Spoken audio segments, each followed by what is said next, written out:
That's Jimmy Stein. I'm Clint Lamb, and this is the BamaOnLine YouTube channel. Jimmy, first of all, it's been a while. At least you and I hopping on here and talking a little Alabama football, but spring practice is underway. You know, they've got a couple of practices under their belt. We've got to witness at least a portion of one of those practices. We've been able to talk to the head coach. We've been able to talk to assistant coaches, coordinators, players, you name it. We've gotten a chance to talk to them. So very different than it was under Nick Saban. But let's go ahead and dive right in.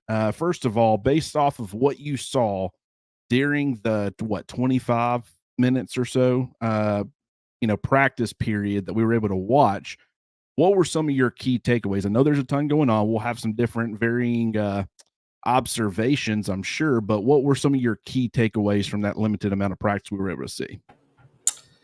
Yeah, there's a lot. It's a lot to take in, but at the same time, there's not a lot of specific bombs. You know what I mean, in terms of like, wow, this is going to blow people away. But it was a lot to take in. Here's the first thing that comes to mind for me, Clint, and I haven't discussed this at all on the roundtable or with anyone yet, but you were there, so this is a great guy to discuss it with. And it's part of my own ignorance, to be honest, in terms of what I expected and saw something completely different. And I was just maybe dumb to expect this. But there's a new front seven. That's what I was super eager to see, the front seven, because the scheme is different. The defensive coordinator is different. The way they're lining up is a little different. And we didn't get to see any 11-on-11 work at all. And that's fine. I'm sure we will later on in the spring. But I expected, let me see how best to explain this, under Dave Womack's, Kane Womack, son of Dave Womack, Kane Womack's four-man front, there's going to be two outside guys that he calls Bandit and Wolf, and two inside guys, a nose guard and a defensive tackle. And I thought, because I can be wrong sometimes, I thought both outside guys, the Bandit and the Wolf, would be coached by the outside linebacker coach primarily, that those would be outside linebackers. But what we saw in the 25-minute period is the Bandit, which is an outside guy, an edge guy, though bigger. The Bandit was with being coached by Freddie Roach, his group. They were the defensive line. So guys that we think will be Bandits, Keon Keeley, Jordan Renaud, LT Overton, maybe Jamirion Latu, maybe. Those guys, the Bandits, they were with Freddie Roach's group. What that means is Christian Robinson, who's the outside linebacker coach on this team, he really only coaches full-time the Wolves. That's it. That group, the Wolf. And most of the time we gather, we won't really know until we see A-Day or until we see the games. Most of the time, he'll only have one guy on the field, and Freddie Roach will be coaching three guys that are on the field. Christian coaching one guy, Kane Womack coaching two guys. Of course, Linguist coaching his corners and Colin Hitchler coaching his safeties. He'll have 2 to 3 guys. But my point is, I thought both outside guys would be coached by the outside linebackers. I was a little surprised to see that Freddie Roach coaches the Bandit, which really means Freddie Roach is coaching the same position he was a year ago, right? Because last year, Freddie coached all three guys that lined up on the defensive line, including the edge guy last year was Justin Aboigbe. We didn't call it Bandit, but that's really what Aboigbe was doing. But anyway, that's what stood out to me. I know that maybe to some that means nothing. To some it might mean a lot, but it's what caught my eye because it was the first thing I wanted to look for. Yeah, and I can see where you would have thought that. I mean, that makes sense. You had two outside linebacker positions before, the Sam and the Jack. So it's like you would think, okay, the two outside positions now, Bandit and Wolf, you would get, one position coach handling both of those. But it's like you said, and you nailed it. It's still Keon Keeley is really the only addition to that room other than the guys who would have already been in that room. Like there's no outside linebackers on last year's roster that would be added to this defensive line group. So it's not like he's coaching more. It's the same types of guys. And the reason that I think that you wouldn't want to do that is the Wolf has to be able to line up off ball a ton. Like there, so you've got to get them comfortable doing different drills. It's different responsibilities, a lot of edge play, obviously for both guys, and that's where there's crossover. But just the fact that you also need to get those Wolves prepared to do something else, like it's pointless to do that with LT Overton, have him, doing off-ball alignments and things like that. So it makes sense when you start thinking about it that way. But I don't think that's a ridiculous take at all. In fact, I would say probably a lot of people would have assumed that. And the front is different. And with Keon Keeley, that was the big, or at least one of the big talking points from Wednesday's practice, is just the fact that he was with the Bandits. And I want to say it was late January that I brought that up initially, that idea. And the more I thought about it, the more I liked it, because the Bandit is not going to be asked to move inside. He's strictly a 3-down edge guy. Now, granted, I'm not saying that the Bandit won't see any snaps inside, but it's not something that Womack typically wants to do.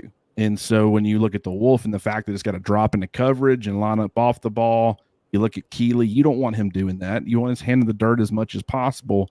Essentially, that Bandit is a 4-3 base end and, really on all 3 downs. And so for Keeley and his skill set, that makes a lot of sense. Yeah, it does. And I wasn't, you brought it up earlier before spring started. I wasn't surprised that Keon Keeley was with the Bandits. The only slight surprise to me was Bandits coached by Freddie Roach. Yeah. I thought Bandit would be coached by the outside linebacker coach. That's where I was wrong. And hey, it won't be the last time I'll be wrong on the show. I promise that. But that was interesting to me. I wanted to see the makeup of the front 7. I wanted to see those guys. I still think even hiring an offensive-minded coach like Kalen DeBoer, the defense becomes even more important, because the head coach gives everyone, I think, this confident feeling. Hey, the offense can be pretty good. That's why you hire Kalen DeBoer. I mean, the offense can be good. Just like when you hire Nick Saban, the defense is going to be pretty good. Saban has a long history of putting good defenses on the field. Kalen DeBoer's got that same history with the offense. So I'm going to worry, and I use that term lightly, I'm going to worry about the defensive side of the ball while Kalen DeBoer is the head coach, because you got to hire a defensive guy that's going to sort of run things over that. And Kane Womack's coming from South Alabama, head coach from Group of 5 school. Before that, he was DC at Indiana. So I wouldn't necessarily say he's got, a resume that maybe even a Kevin Steele had, but that doesn't mean that Kane Womack is some sort of a step down. In fact, I honestly think he's a step up. The difference being that Kevin Steele has a resume that he put together over 40 years of coaching, and Kane Womack isn't even 40 years old. I mean, Kane Womack's gonna have that Kevin Steele resume plus by the time he gets to Kevin's age. In my opinion, he's a sort of a head of the curve for a younger guy. But I was really impressed with Kane sticking with the defensive side of the ball. We got to see him coach. There was a drill that took place right in front of us, I think, when we were first getting there. An interesting, what looked to me, what I would call it, an open field tackling drill. It's about taking angles, about taking the right angle, about preparing yourself to make the correct hit on a back or a ball carrier in the open field that linebackers and DBs were doing together. And Kane Womack was helping coach that drill. And I was very impressed with his enthusiasm, his positivity, his teaching. Every single rep was teaching. He would stop a player on his way back to the line and explain how he could do it even better, but in a positive manner, and very hands-on, very enthusiastic. And look, players take the personality of their coach. I don't mean this as anything other than an observation and not a criticism, but Saban was focused, business-like, intense, but it was all business. And the team played like that, to their credit. I think that's why the team was so consistent under Saban, very business-like. I think under these coaches, there's going to be more enthusiasm, more fun, more, and it's probably going to produce more big plays, more of a fun atmosphere. I think it'll be fair to maybe question the consistency. We'll see. Nothing ever goes perfectly. Didn't under Saban. But I do think there's a different personality out there that starts with a lot of teaching, but also a lot of enthusiasm. And I think the players are going to play more enthusiastically as a result. Yeah, I would agree with that. And what I will say is if you're Nick Saban and you understand how to manage anxiety and fear and all those things, the business-like approach is very effective. If you don't know how to manage those things, and I feel like it's a much bigger problem with really just society as a whole now, not just athletes or football players, but this generation's dealing with anxieties and fears and all those things a lot more. And so I think the more fun you're having, the less fearful you are, or the less anxious you are. And I think that with this different approach, with the current generation of players, it actually could end up having some benefits and could really help some of these guys. And that's one thing that I'll say. Nick Saban adjusted and recalibrated himself a ton. It's one of the reasons he was as successful as he was for as long as he was. But I think that in this new era of college football, he was a little out of his comfort zone. And even though he was making the adjustments because he knew he needed to, it was never an area where he was super comfortable. I think with DeBoer, he is very comfortable. I mean, the playing the music, that's not him. It's not forced. It's not, him trying to be, hip or cool. It's just he understands his players. He understands the modern times, and he connects with them more because he's younger. And that's how it works. I mean, there will reach a point in Kalen DeBoer's career where he, has a little bit of trouble with that kind of stuff too. Any coach will. But, I like some of the changes that are being made. And then there are going to be things that's just simply different that as a fan, you might have to just accept.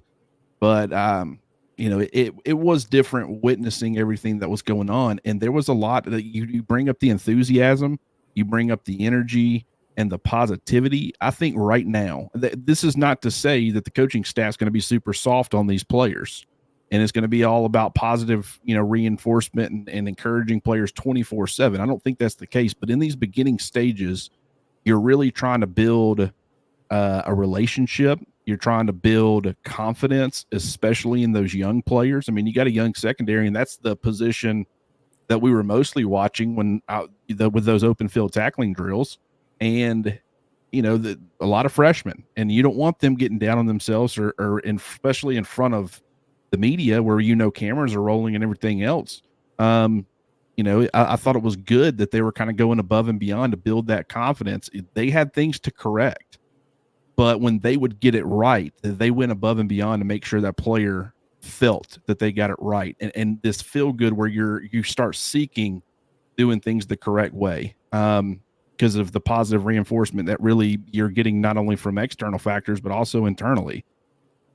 But with that being said, a guy like Keon Keeley, he was kind of screwing up some stuff on those sled drills.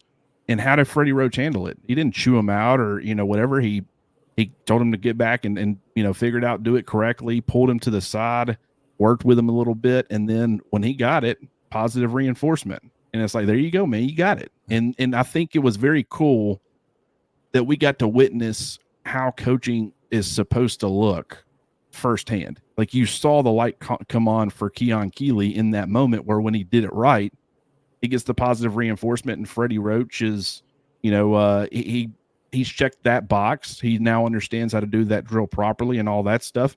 And I just think that it was a really cool moment.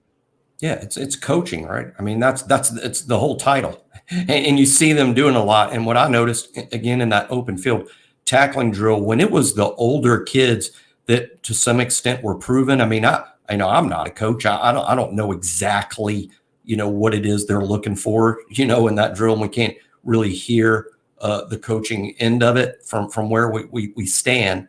But my point is, when it was Malachi Moore, when it was his turn, when it was Deontay Lawson's turn, when it was Devontae Smith's turn, there was a lot of positive reinforcement. There was a lot of the coach, whether it was Kane Womack, whether it was Mo Linguist, there was a lot of, yeah, exactly. that's it. And a high five, and you go back to the line like, hey, that's how you do it. And then a younger player does it, and then it was a stop. And okay, this is how you can do this better. You know, you can tell who needs the extra coaching and who was just getting you've been doing it for 4 years. I can see you've been doing this right for most of 4 years. In other words, it is the younger guys that they spend the time with coaching, and that's what you do, right? I mean, that's right there in the title, and you could see that happening. It wasn't a babysitting thing. It wasn't a whistle while you work thing. It was each rep of each drill was being coached, and it was really neat to see. Now, in terms of who stood out to me, both with the sleds, you know, I like, I'm going to be really high on Tim Smith. I think this spring and fall, he's a guy I'm really waving the flag for. I think he's going to have a big year. I've been comparing the year he's about to have, I believe, to the Christian Barmore final year, the Phil Mathis final year, the Byron Young final year, and then this recently, the Justin Aboigbe year. I know he's a little different than some of those guys, but they all had big final seasons and launched themselves into day two, solid day two picks, maybe even borderline day one. I think Tim Smith can be that guy. He stood out to me physically as a guy ready to go. I think Damon Payne is a guy awfully close to that. I think he's a year or two behind Tim Smith and maybe a step or two behind him, but sort of in that shadow. Like, I think this is Tim Smith's year, and next year, should he stick around, it'll be Damon Payne's year. I just see kind of an assembly line going that way with the defensive line. I mean, you already knew Tim Keenan was good. I mean, he doesn't need to take that next step. I think Keenan's sort of already there. But those were the guys that stood out to me in that defensive line group that was working on the sled. What about you? Yeah, and you know what I will say. One of the things I noticed about Jamirion Latu is he looked thick. Yeah. I mean, just and granted, you know, I was trying to remember back. I remember seeing him, but it's like, okay, was that this past season? Was that a couple of years ago? And he looked leaner, and it wasn't that he looked like he had gained fat or anything like that. He just looked so much thicker, and I was really trying to remember, okay, what did he look like to me before? Because it seems like he's much bigger than what he's been. And I started thinking about it, and I'm like, okay, when you look at the body type of, obviously Keon Keeley, he's still light for a Bandit. He needs to continue to bulk up. And apparently, according to Freddie Roach, he's put on some weight, and he'll continue to do that. And I think getting him in that 260, 265 range would be really good. I mean, the comps to the former Ohio State defensive end, Chase Young, now, you know, was a number 2 or 3 overall pick to the Washington Commanders, gets traded to the 49ers, had a pretty big impact in that Super Bowl, really in the playoffs in general. But, you know, that's a guy that he's been compared to. He's in that 260 range, you know, with that on that 6'5" frame. And so that's kind of what you want for a base end, kind of bare minimum. But when you look at Jordan Renaud, when you look at LT Overton, when you look at Jeremiah Beeman, these guys, you look at them and their body types, and then you look at Jamirion Latu and with where I saw him at on Wednesday, and it's like, it's just completely different. I'm starting to think that maybe they play Jamirion Latu maybe situationally at tackle, and maybe he doesn't end up playing Bandit, especially, you know, if it's asked to be a 3-down position. We talk about how that benefits Keeley. I think that benefits Overton. You know, the Overton's not, even though I think he was misused being wide aligned a lot at Texas A&M, I still think he's more of an edge guy. Maybe you play him inside a little bit, but he feels like an edge bandit who can handle, at least to some degree, 3-down responsibilities. You know, all of these bandits, you think about surviving out there or surviving or thriving out there as a 3-down edge. And then you get to Jamirion Latu, and it's like, he is going to continue. If he is a bandit, he's not going to be a bandit where you have him out there in obvious passing situations out there on the edge. He will be one of those guys that they play inside in a lot of those situations. So then you start to wonder, well, if he's not going to be starting at Bandit, and he's going to be, you know, a situational guy, and a lot of his reps are going to be coming inside anyways, just make that his primary position. There's no reason to really have him playing Bandit. So that's something else that I thought about. I didn't know if you would notice the body difference with Latham compared to the other guys, but I thought that was pretty interesting. Yeah, it's like body-wise, it's like if you play him at Bandit, he's probably going to be your best run stuffer out there. And then if you play him at defensive tackle, he's probably one of your better pass rushers from there. So it's like, you know, he can do both. He can do both, but he's probably best stopping that outside run and probably best as a pass rusher up inside. But he's the type of kid that can give you a lot of versatility. And another example of a guy who's gotten better year to year, probably because he came from a 1A school, right? I mean, like we're going to talk about Red Morgan, I'm sure, but you know, Red came from a 7A school.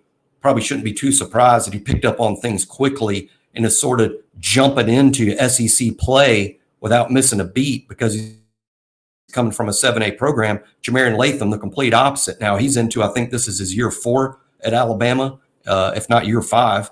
And it's because, you know, it was one step at a time for him coming from a 1A program, but he is a guy that has improved. I would say he's taken a half step forward each year, if not a full step forward. And he's going to be 1 year better this year than he was a year ago. Just a good example of a quality body. And I think that's how I would describe that defensive line group. There's maybe not a superstar. There's maybe not a guy that you're going to say, hey, this guy's going in the first round of the draft next April. But what there is a collection of quality bodies that can rival anyone's. Alabama's going to play a lot of guys up front, and you're going to see a lot of quality snaps late in games because you're going to have a fresh group because the strength there is in the numbers. It's not in, maybe you don't have a Jonathan Allen, you don't have an Ashawn Robinson, but you do have 8 or 9 guys who can give you quality snaps. So it's really a good situation. Yeah, it is a pretty good situation. And with Latham, I would like to see him take that next step if he is going to play Bandit as far as run defense. You know, that was to me one of the areas where he was kind of I wouldn't say necessarily drive to drive, but when he would sub in for a Boy B, he would play out there on the edge. But a lot of his snaps, a majority of his snaps were just strictly situational inside. And when I saw him out there on the edge, I always thought there, compared to your other typical heavy ends, there was still something lacking as far as his run defense. And I would love for him to take that next step. If you're going to have him out there with his body size or body type, I think you're 100% correct, where it's like you would think he's going to be your best run stopping bandit. And when you look at LT Overton, I don't see a dynamic run stopper. I personally think if everything starts to click, I think Jordan Renaud's your best option there. And he's still got to prove that and take that next step. There were a lot of expectations for guys taking steps and doing things last year, Earl Little, you know, where it's like you think it's coming and then it doesn't. So I don't want to, I'm trying to be more cautious this offseason and say, okay, I do need to see it some. But when I look at that power profile for Jordan Renaud playing that bandit position, I think he can be a good quality run stopper. He can be in that 260. He's already in that 260, 265 range. You can maybe even get him up to closer to 270. But very stout, strong body, and just, you know, he can convert speed to power as a pass rusher. You know, he's not overly twitchy or anything like that, but I think when you do look at that Bandit spot, he's kind of exactly what you're looking for. Where it's like you're not looking for the elite twitch and the elite bend. You want a quality run stopper who can survive and still make an impact as an exterior pass rusher. And I think Renaud has a very high ceiling on that front. And then when you look at the next level of guys, now granted, actually, we should probably talk about the Wolf first. And we, you know, we'll talk about the offense as well. But I do, you know, with Kane Womack's defense and it just being, you know, a lot of transition, I want to spend some time on this. But the Wolf position and, you know, the guys who are playing over there, I think we all know who a majority of them are. A lot of them make sense. Now, granted, really all of them make sense to an extent, but you know, you think Quandarius Robinson, Keanu Coate, Quay Russo, you know, I'm trying to think of some other guys that Yanze Pierre.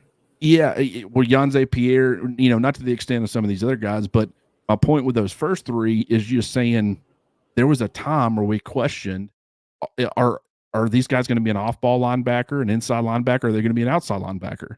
And they've all ended up playing outside. But you know they have that skill set, or at least the traits, where you question they could end up playing off-ball linebacker. And so I think for the Wolf, that's like perfect. That's what you're looking for. And that's also why I thought that Jeremiah Alexander could end up playing in some Wolf as well, because he had those same questions. And the lack of length for him being 6'1", doesn't have overly long arms to compensate for it. You know, being an every down outside linebacker where you're playing 90+% of your snaps, 95+% of your snaps on the line of scrimmage, that lack of length can hurt you. But I thought maybe, you know, with you spending about a third of your snaps off the line of scrimmage, maybe a guy like Jeremiah Alexander could end up playing there. But I think he's staying at Mike because, you know, out of necessity. You need experienced guys there, and you don't have a lot of experience. And some of these early enrollees, you know, they're going to take some time, and there's going to be some guys that show up on campus playing that position in the summer. And so I guess that does make sense. But from that Wolves perspective, I really like this group. A lot of very good, a lot of potential as far as your pass rush, but you also got some guys who can handle those responsibilities and line it up off the ball. Yeah, I see it as a stacked group. I mean, in terms of a number of guys that I would look forward to seeing on the field playing the games. I think it's led by Quandarius Robinson, Quay Robinson. I think he's going to have a great year. I mean, here's a guy who's not, I mean, it's a stretch to call him a returning starter, but he did play a lot of snaps with the ones last year. He played a lot. He rotated in quite a bit, especially considering who's ahead of him, right? I mean, he had to, you know, when he played, that meant Dallas Turner sat. When he played, that meant Chris Braswell sat. I mean, it's tough to get snaps when it's those two guys ahead of you in the pecking order.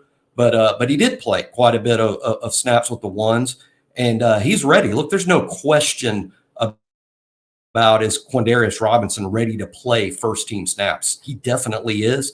He looks like $1 million to me. He's not thick like Jahad Campbell thick. He's still more wiry.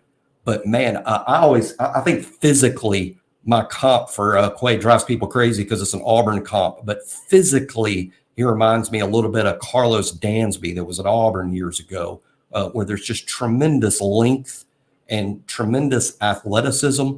Carlos was a high school receiver that played defense in college and then had a long NFL career. I'm not saying Quandarius is Dansby or that he's going to be a first-round pick or that he's going to have the NFL career that Carlos Dansby had. I'm just saying physically, that's who he reminds me of. He's like a raptor out there. I mean, he's very long. He plays with great range. He's got good get off. I think it comes from being a high school defensive back early in his career. That's why he plays in space so well. And I think why he translates to this Wolf spot, like you're talking about, how there's some off-ball. You have to have off-ball traits to play that spot. And I think Quay is that guy. He's the older guy that can do that. He's got off-ball traits. He's got edge traits. It just comes from being 6'5" and being strong, and where he can take on tackles, but at the same time he can play in space. I think we're lucky to have him because he's a great bridge, because I think the younger guys will probably prove to be even better players, but they're probably not quite there yet. They're almost there. A Quay Russaw, almost there. Yanze Pierre, almost there. But Quay and to some extent Keanu Coote, I think those two can really hold it down until those younger guys are ready. I think Robinson's going to have a big year, and I do think he's ideal for that Wolf spot. And I think he's going to be one of the leaders on this defense too. Well, you got to think about where a majority of Q's snaps came. You know, it was in that cheetah package, and he played a lot or aligned a lot off the ball in that cheetah package. And the coaching staff felt comfortable putting him there, and he felt comfortable playing it. And so that is, you know, I completely agree with the way that the position fits him specifically, and the fact that he's got some of that experience. And Alabama, prior to Nick Saban retiring, they were targeting, you know, trying to add a little bit more experience, edge experience. The Texas A&M former pass rusher who's now, I think, at Illinois. I think he joined his brother, Fidel Diggs. Yeah. You know, he was a guy that they were targeting that we had heard about. The guy from UTSA, Moore, I think it's Moore. Yeah. He went to Texas, I think. Yeah, ended up going to Texas. So they were looking. Diggs went to Syracuse. Is that right? Yeah, you're right. And that's where his brother's at. I said Illinois. He followed the coach. Yeah. He followed the coach. Yeah, his brother's there, and he followed his coach. Yes, and it was I always get Illinois and Syracuse confused, but you are 1,000% correct. Orange and dark and orange, and from the north. That's one that I don't even feel bad about. That's just, I mean, they're at this point they're the same team. Just combine the rosters. Anyways, yeah, but I think that Q is an excellent fit. I think he's a good player. I agree with you where a lot of these other guys have a lot higher upside, but I think at the very least, it's possible that one of these young guys could step up and literally take the job from him. But it's going to be a situation, in my opinion, because Q is a good player and he's an experienced player, where it's like if that happens, they earned that. They took it. It was, but at the very least, you're going to get steady play out of the Wolf position. And one thing that I will tell you is this coaching staff is extremely high on Noah Carter. I don't know if he's going to be a year one impact guy, but just based on the buzz and the excitement about how they felt about him as a high school recruit or prospect, if he proves that he is ready, he's a guy to keep an eye on in year one. And we'll just have to wait and see how he's actually developing. But I know that the coaching staff loves him. So that's somebody to keep an eye on. Wolf, I think, is going to be in good hands. One of these guys is going to step up. It could be a committee approach, I think, situationally. Like a guy like Yanze Pierre, he has the ability and the athleticism to drop into coverage. Not as experienced lining up off the ball, but I don't think it's going to be too much of an issue. Getting him to adjust to that, he might feel a little fish out of water, at least for a while, but I think he would do fine there. But even if it's situationally with Yanze, get him on the field, put his hand in the dirt in some situations, let him get up to the quarterback. And I think, if you simplify what you're asking him to do as he continues to grow and develop and learn, really a new system. He's been at Alabama and he's already learning his second system in 2 years, like a lot of these other guys. I think he could end up being a player who makes an impact. Now, we'll move more to the off-ball linebackers, and we'll talk about the fact, very strange seeing Deontay Lawson in the number 0, but also it looks great. I mean, it looks good. Some of the old heads, understandably so, might be like, I don't like this. But I thought it looked good. It's a new era. If the board wants to give one of these players or lets one of these players wear it, sure. I thought it was strange. I had a very hard time with Jihad Campbell wearing the number 11. I looked at my roster probably 3 times. I don't know why I needed to do it more than once, but I'd see him going through drills and I'd be like, who is number 11? And then you realize, it's Jihad, and it looks good on him too. Like he's a long, kind of leaner, inside linebacker or off ball linebacker, and 11's kind of a leaner number, so it looks good on him. But those two guys, their ability to get sideline to sideline, their ability to blitz. I thought I mentioned yesterday on the Next Round Live when I joined those guys, I mentioned that Kane Womack at USA didn't blitz his off-ball linebackers a ton. And then I started thinking, okay, that might have been just the games that I'd watched. I need to probably go confirm that. And I will say, going back and watching some more games of his at USA, I realized that he sends them a little bit more than I realized. It wasn't quite at the rate that Alabama did, but that's something that I do want to correct myself on as far as on the record is, you did see him blitz those off-ball linebackers a little bit. And so when you've got guys like Deontay Lawson and Jihad Campbell, who were both really good at that last year, that's an element that they're going to be able to bring to the table, the cover ability, the potential range, the fact that Jihad has now had 2 years to get really comfortable playing exclusively off-ball linebacker. This is going to be a really good group when you're talking about the Mike and the Stinger. I think that inside linebacker at Alabama, to me, is where it still looks like Saban. And I'm not talking about schematic, but so much of the Saban era on defense, there were just elite kids at every spot, like almost all 11 spots, which wasn't really true. It's probably an exaggeration, but in 2016 it wasn't. In 2011 it wasn't. But there were just elite NFL first-round picks everywhere. I wouldn't necessarily say that's the case right now at Alabama, although I think Alabama's as close to that as maybe anybody else, Alabama, Georgia, Ohio State, Texas. But at inside linebacker, to me, I think Alabama's as good as they've ever been. And I know that's saying a lot because you're talking about a program that produced Reuben Foster and Reggie Ragland. And I would say at the top, I feel really good. I mean, the best, inside linebacker duo in college football, in my opinion, is going to be. Yeah. But Jimmy, do you have questions about the depth? Because it's not that they don't have talent as far as their depth. It's just, at least the last 2 years, Alabama has had a number 3 inside linebacker. It was Trez Marshall, Jahad Campbell, and Deontay Lawson last year. The year before, Jalen Moody was a part of that conversation, along with Deontay Lawson and Henry To'oTo'o. So they kind of had some built-in, you've got a guy in case someone misses some action that you feel confident in. Do you worry about the depth at all?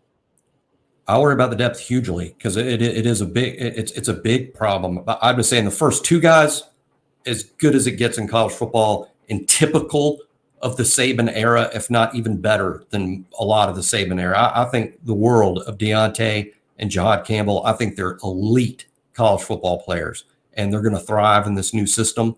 And they're both 1 year older and 1 year better. But boy, if they get hurt or one of them gets hurt, I mean, I'm going to have some level of confidence in Justin Jefferson because he's a senior, and we both like him a lot in terms of athletically and what he brings to the table, just physically and athletically. I think we could probably, be okay with Justin Jefferson. But Jeremiah Alexander, we haven't seen him in battle. We haven't really seen Jeremiah Alexander play SEC games at that position. There's reason to believe he might be pretty good.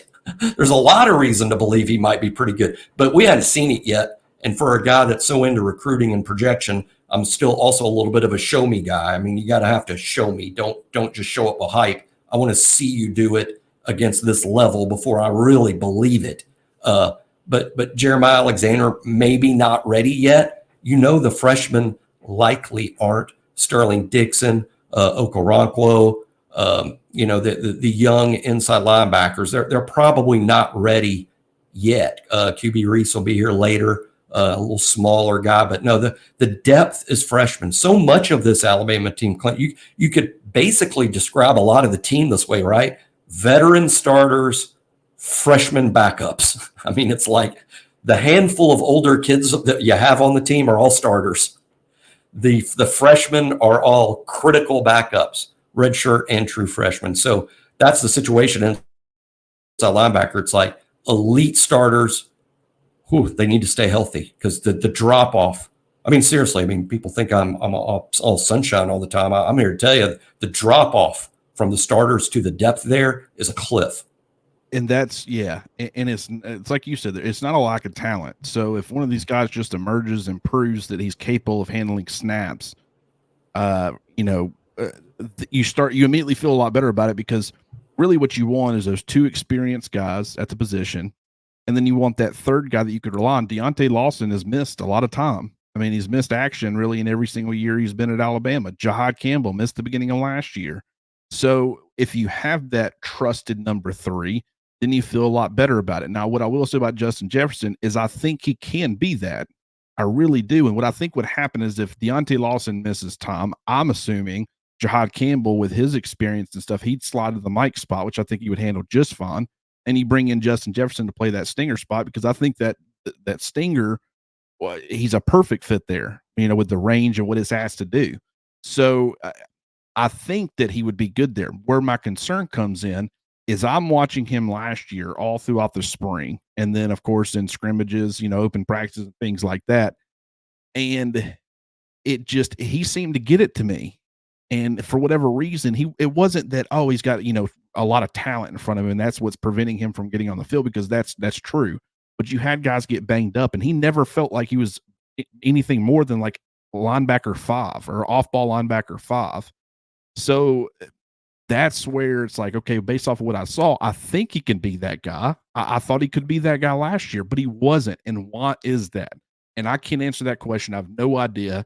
So then it becomes, there might be a piece of this puzzle that I don't know about. And until I actually start seeing him get involved, I'm going to have my reservations or at least question it a little bit. But I think he can be that guy, and I feel really good about him if he can continue to adjust to playing college football at this level. And maybe that's all it was just an adjustment period. I thought he had it figured out pretty quickly, but I don't see all the day-to-day stuff. It was limited what I was working with, and that's why we always need to be careful when you are working with limited information because you don't have the entire picture. But Jeremiah Alexander, interestingly enough, in some ways, just the way that he moves and functions, he reminds me. You remember Jeremiah Trotter?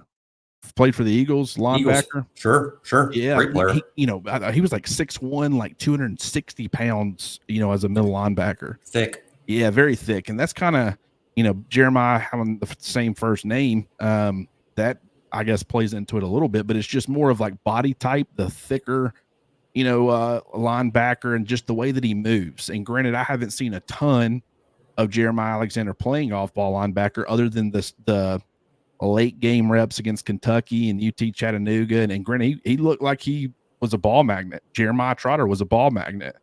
And granted, that was a different era of college football. And so maybe Jeremiah Alexander playing off-ball now won't fit as well as Trotter doing it back in the day. But, that's just that's just a guy that he reminds me of a little bit. But, he could end up being a good player. And some of these young guys, Sterling Dixon, really like him. He was kind of, has dropped a little bit in the recruiting rankings, barely ranked inside the top 200. I think that's okay. I think he's got some traits that are similar to Deontay Lawson. Yeah. Mm-hmm. I think he's more comfortable as a pass rusher at this point, like coming in as a high school player.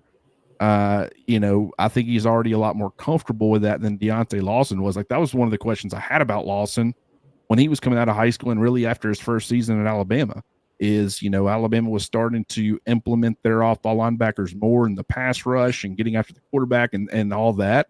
And I was like, Lawson just has never really shown too much on that front, but he took a big step forward this past season. And, I think with Dixon, he's got some Deontay Lawson traits, but I think he's already more advanced in that area because of his high school background.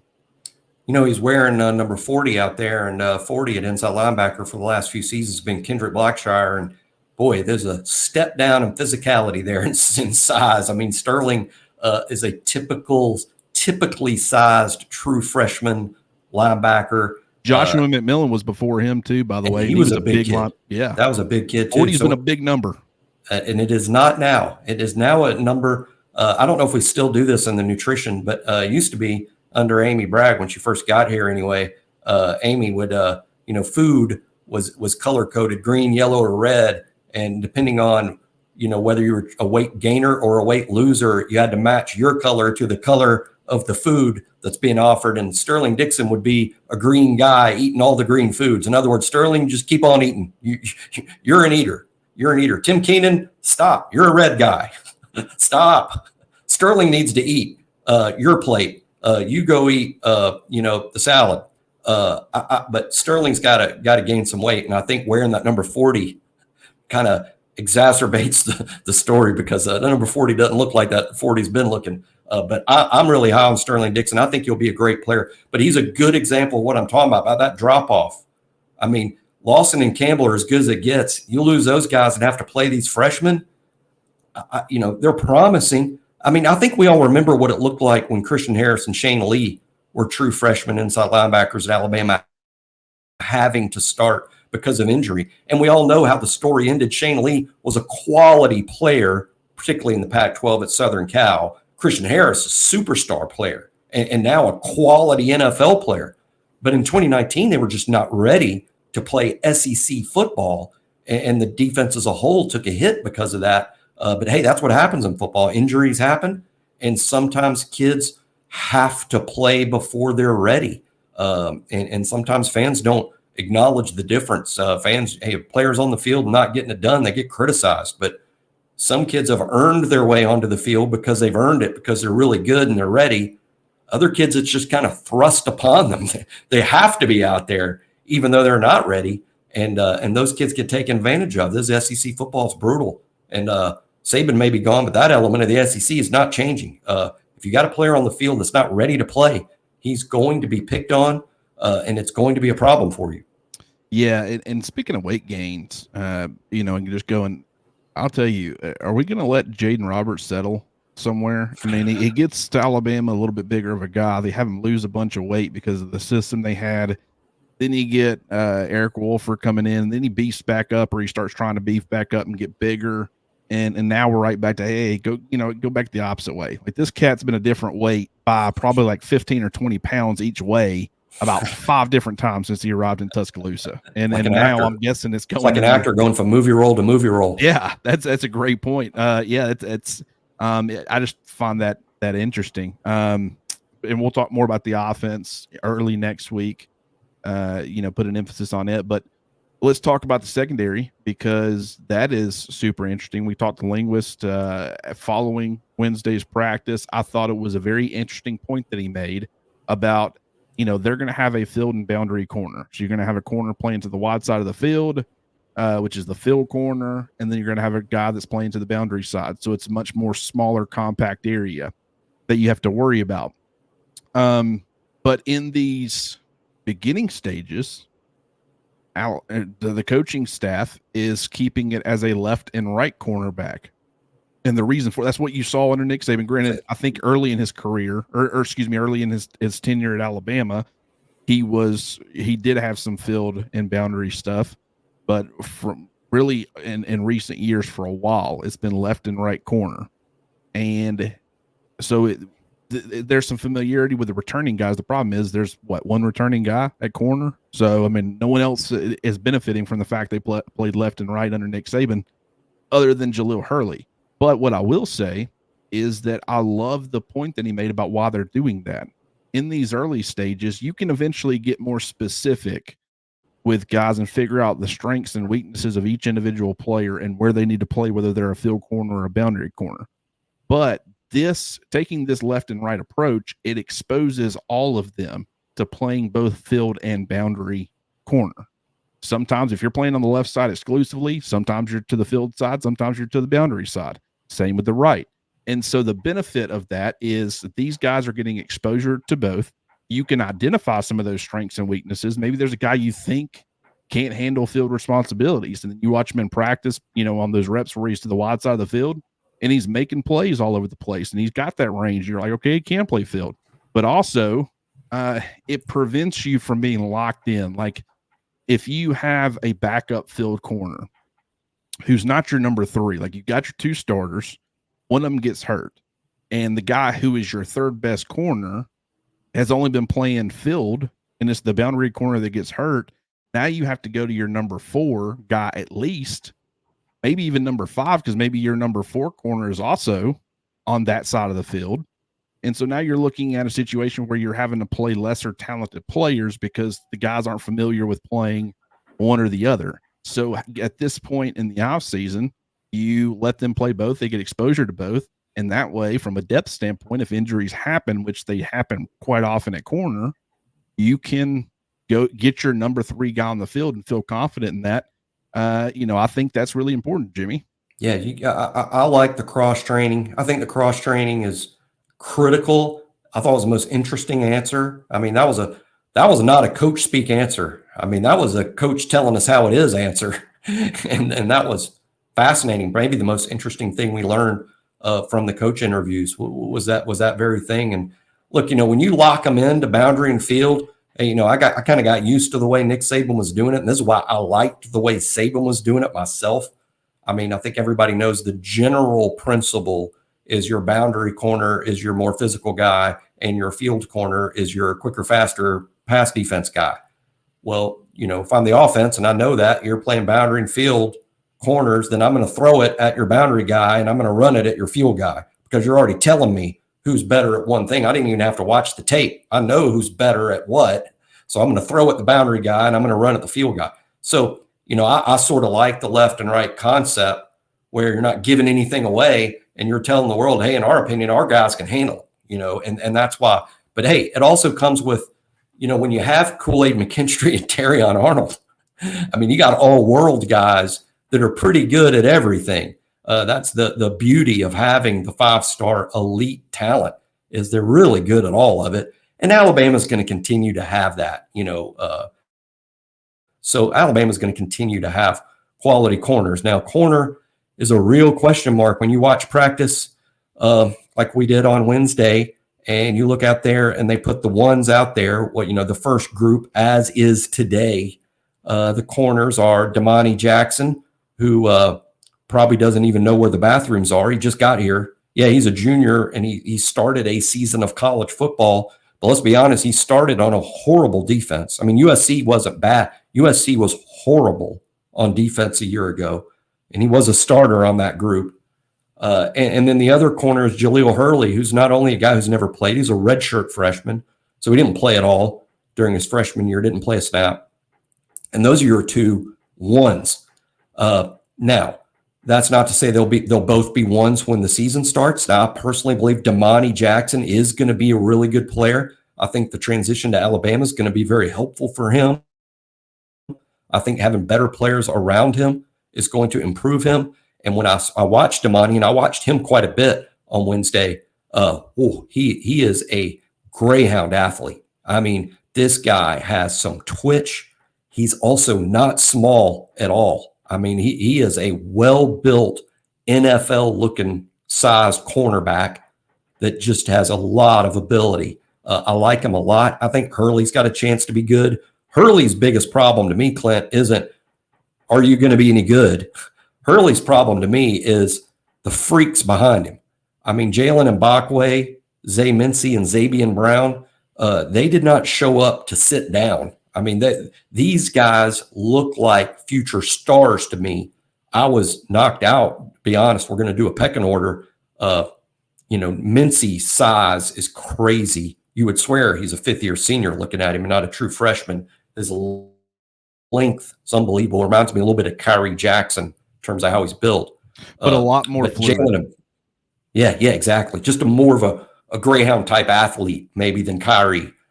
Kyrie sort of always looked to me like, yeah, you can get away with playing corner, but aren't you really a safety? I mean, when you look at Zay looked like a cornerback, even though he had that tremendous length. Maybe what's the guy, Seahawks, 49ers from Stanford? Sherman. Yeah. I mean, I think that could be that.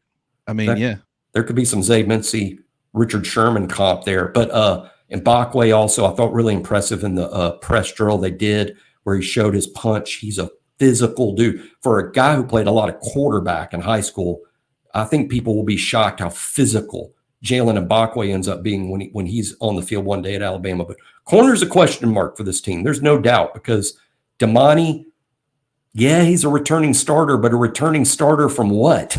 And Jaleel Hurley, he's just a freshman who hasn't proven himself. And those are your ones. So cornerback is a question mark, but I love the raw talent. Yeah, it definitely could be a position where they target someone. In fact, I would probably assume that they're going to target someone in the transfer portal unless one of these young guys proves, wow, this guy's really close to being ready. And then if you can make a guy like, if you can get three where you feel really good about three corners, sometimes you need to work into that. But hopefully by the point you need to start working into that, some of these other freshmen that are very talented seem ready to act as the number 4 and provide some depth, and maybe have to step up into the number 3 role or maybe even the number 2 role or whatever, temporarily, whatever it ends up being. But, from like a Kyrie Jackson, Zay Mincy comparison, it's like the difference would be, if you remember the Legion of Boom, you had Brandon Browner and you had Richard Sherman. Mincy, and this is not an exact lineup as far as skill sets are concerned, but it's just to kind of paint the picture for anybody that is familiar with those two. A lot of Alabama fans probably won't be, but Brandon Browner was 6'4", 220, playing perimeter corner, and he, just a freak athlete out there, but he was very, very physical, very physical, but a little bit more stiff than some of your other guys because of that size and that length. That's more Kyrie Jackson. Richard Sherman, his length and the fact that he was so tough throwing getting the football over with that length and all that stuff, that's very Zay Mincy to me, even though I think Mincy, if he ends up being Richard Sherman, I mean, good heavens, you can't really, you might not like Richard Sherman's personality, but from a corner perspective, once you got to the NFL, there's something completely different. Red Morgan playing, yes, getting some action. We're watching drills, so it's tough. It's like, but they were calling them the 1s, 2s, and 3s. They're like, they'd call out 1s, and then a group of guys would run out there, and it looked like all of the first team guys, except Red Morgan, would be out there at safety ahead of Devontae Smith and ahead of Tony Mitchell.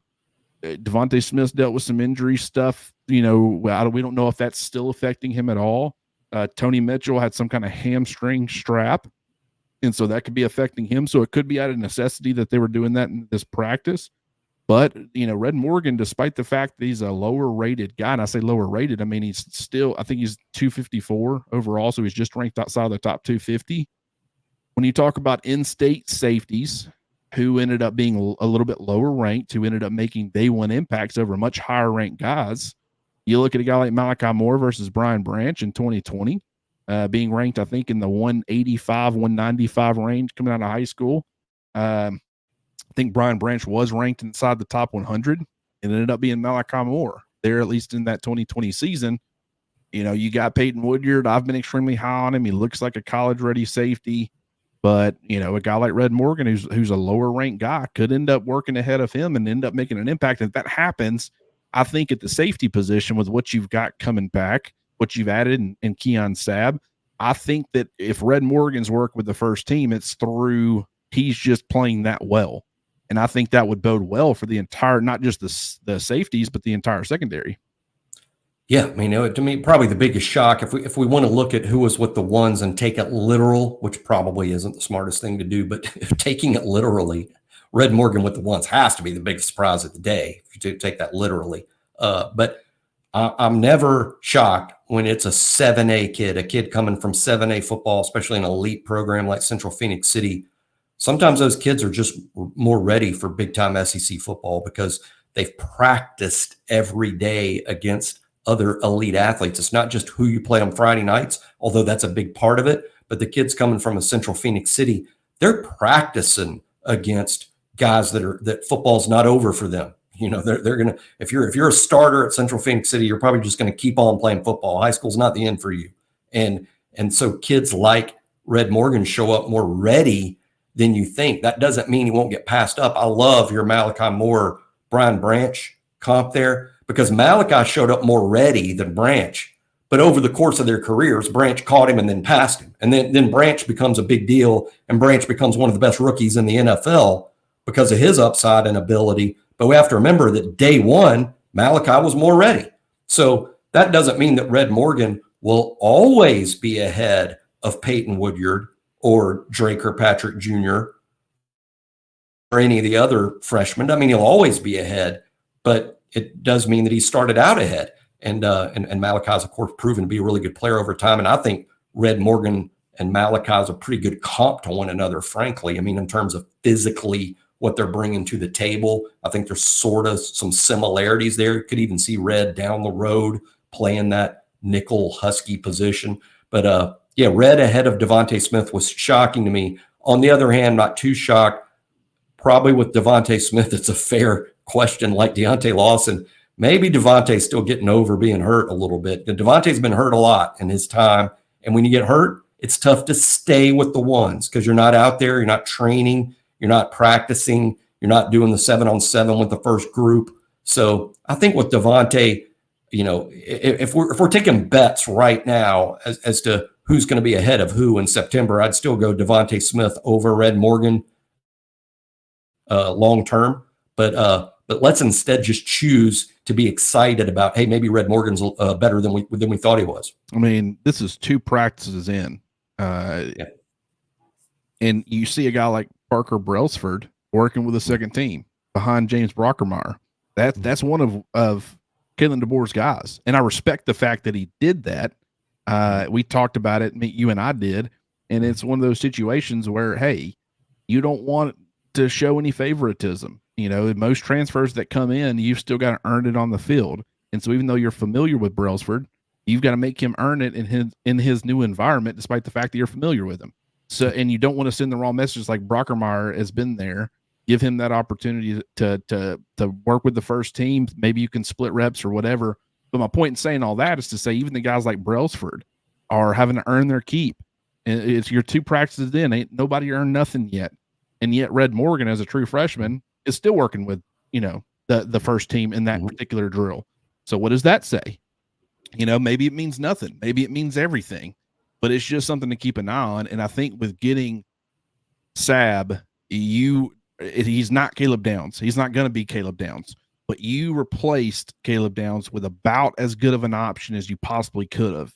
And then if you also get yet another freshman safety who's ready to contribute and make an impact, that's about as good of a combination as you could have possibly have asked for, given the loss of Caleb Downs. And so just, that's some encouraging signs of something to monitor. Nothing to take us to gospel, at least not right now. Jimmy, all defense today. I guess we're going to see where this thing went. We could have spent just as much time talking about the offense, and probably next week we'll be speaking to the offensive coaches and the offensive players today after practice. And so maybe the right move was the defense this week, and we'll get to the offense next week, and we will be doing the video. You and I will be doing, I'm sure mixing and matching with the staff and getting on there. Travis is doing a phenomenal job of building the YouTube channel. If you haven't already, like this video, but go subscribe to the YouTube channel. Ton of content, ton of different video stuff. Go subscribe to BamaOnLine. Jump on that roundtable message board with us. It's a fantastic community, a ton of information. You had a practice report. I had a practice report. Charlie had one. You had the recruiting side of things from Bone and from Joseph. It's just across the board. Content overload. And so there's not going to be anything that you're wanting to know about Alabama football right now in these spring practices that you're not going to at least see us touch on it some. And if we haven't touched on it, ask us. And I know you and I and everybody else on the staff really try to do our best to really dive into the weeds and answer the questions that were asked. And, it's fun for us. We want to be a part of the community. It's not our community. It's everyone's community. And we just love being a part of it. So if you haven't already, go subscribe. And Jimmy, as always, I know it's been a little while, but I appreciate you taking some time and hopping on with me, brother. Of course, looking forward to doing the offense next time. Yeah, absolutely. We'll talk to you guys soon.